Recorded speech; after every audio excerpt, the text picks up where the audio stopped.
bisa pergi.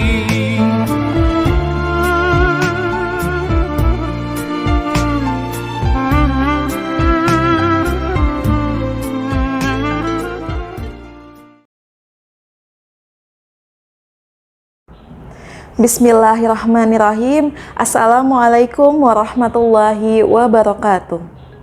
Alhamdulillahirabbil alamin wa bihi nasta'in wa ala umurid dunya waddin wassalatu wassalamu ala asrafil anbiya'i wal mursalin wa ala alihi wa sahbihi anjma'in, amma ba'du.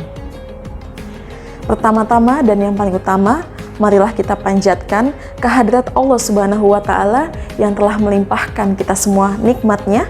Di antaranya adalah nikmat iman, nikmat Islam, dan nikmat jasmani rohani, sehingga pada hari ini teman-teman kita masih bisa merasakan nikmatnya menjalankan ibadah di bulan suci Ramadan.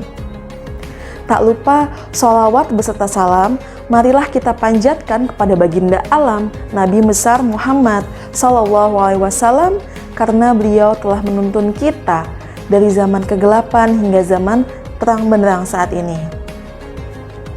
Halo teman-teman Cordova 3, bagaimana kabarnya?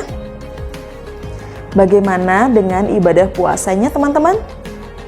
Dan sudah sampai berapa teman-teman tadarus Al-Quran? Bisa teman-teman jawab nanti di kolom komentar ya. Miss Enggar harap teman-teman dan kita semua bisa melaksanakan ibadah di bulan ini, di bulan Ramadan ini dengan maksimal. Karena apa? Karena setiap amalan-amalan baik yang kita kerjakan pada bulan ini, insya Allah pahalanya akan dilipat gandakan oleh Allah Subhanahu wa Ta'ala. Teman-teman, berdirinya Miss Enggar di sini, Miss Enggar akan memaparkan sebuah kisah dari tokoh yang sangat perlu untuk kita teladani teman-teman. Jadi sambil teman-teman menunggu waktu berbuka puasa, sambil disimak penjelasan pemaparan kisah dari Miss Enggar ya. Sebelumnya, teman-teman mungkin sudah tidak asing dengan lirik berikut ini. Mulia, indah, cantik, berseri, kulit putih bersih merah di pipimu. Dia Aisyah, putri Abu Bakar, istri Rasulullah. Ya, Miss Enggar akan menjelaskan sosok dari Sayyidah Aisyah radhiyallahu an. Sayyidah Aisyah radhiyallahu an binti Abu Bakar Asy-Syiddiq adalah istri Rasulullah yang paling muda dan yang paling terkenal setelah Siti Khadijah radhiyallahu an. Sayyidah Aisyah radhiyallahu an ini lahir di kota Mekah pada tahun 9 sebelum Hijriah dan dilahirkan sudah dalam keadaan Islam teman-teman, dikarenakan kedua orang tuanya pun sudah memeluk agama Islam. Sayyidah Aisyah radhiyallahu an ini memiliki julukan Ummul Mukminin yang artinya adalah ibu bagi orang-orang mukmin. Sedangkan Rasulullah SAW sendiri memiliki julukan untuk beliau, yakni Al-Humairah, yang artinya adalah kemerah-merahan. Dikarenakan apa? Dikarenakan Sayyidah Aisyah radhiyallahu an ini memiliki kulit yang putih dan pipi yang kemerah-merahan. Ini menunjukkan bahwa beliau adalah sosok wanita yang cantik ya teman-teman. Masya Allah, tabarakallah. Ternyata tidak hanya parasnya saja yang cantik teman-teman, tapi juga beliau memiliki hati yang cantik, perangai yang sopan santun, dan kecerdasan otak yang luar biasa. Tidak salah jika Rasulullah memilih beliau sebagai seorang istri, karena beliau itu memiliki kelebihan-kelebihan dibandingkan dengan wanita pada zaman tersebut. Dan kisah dari Sayyidah Aisyah radhiyallahu an ini pun disucikan di dalam Al-Quran. Teman-teman, perlu teman-teman ketahui jika Nabi Muhammad merupakan sosok paling ideal bagi umat muslim, Sayyidah Aisyah ini bisa dibilang sebagai versi perempuan dalam aspek tersebut. Dibekali dengan kecerdasan dan keberanian, Sayyidah Aisyah radhiyallahu an ini pun memiliki pengertian mendalam atau memahami secara mendalam beberapa ilmu-ilmu pengetahuan seperti ilmu kalam, tafsir, fikih, dan juga sastra.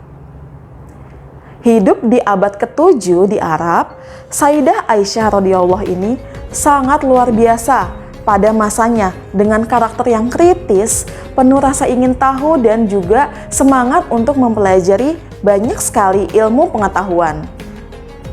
Sayyidah Aisyah radhiyallahu an ini juga mampu menjadi jembatan antara Nabi Muhammad dan juga kehidupan pada umat di zaman tersebut, teman-teman.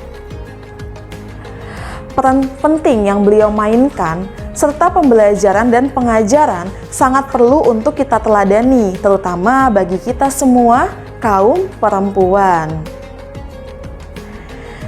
Dan Miss Enggar akan memaparkan banyak keteladanan dari Sayyidah Aisyah radhiyallahu an ini nanti pada kultum di saat sahur untuk menemani teman-teman memakan santapan sahur. Jadi teman-teman juga harus menyimak nanti part 2 dari kisah Sayyidah Aisyah radhiyallahu an ini.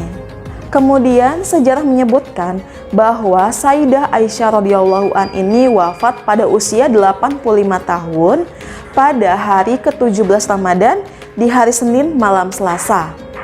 Beliau dimakamkan di pemakaman Baqi. Pemakaman Baqi adalah makam para sahabat Rasulullah SAW dan orang-orang alim pada masanya yang letaknya di sekitar Masjid Nabawi Madinah. Kemudian yang mengimami sholat jenazah dari Sayyidah Aisyah radhiyallahu an ini adalah Abu Hurairah radhiyallahu an. Baik, sekian sepenggal kisah biografinya dari Siti Aisyah radhiyallahu an. Insya Allah banyak hikmah yang bisa kita ambil, teman-teman. Dan teman-teman juga jangan lupa untuk mendengarkan keteladanan dari Sayyidah Aisyah radhiyallahu an di kultum part 2 Miss nanti pada saat sahur. Demikian penjelasan singkat dari Miss Enggar. Apabila ada perkataan yang salah, mohon dimaafkan ya teman-teman. Wassalamualaikum warahmatullahi wabarakatuh.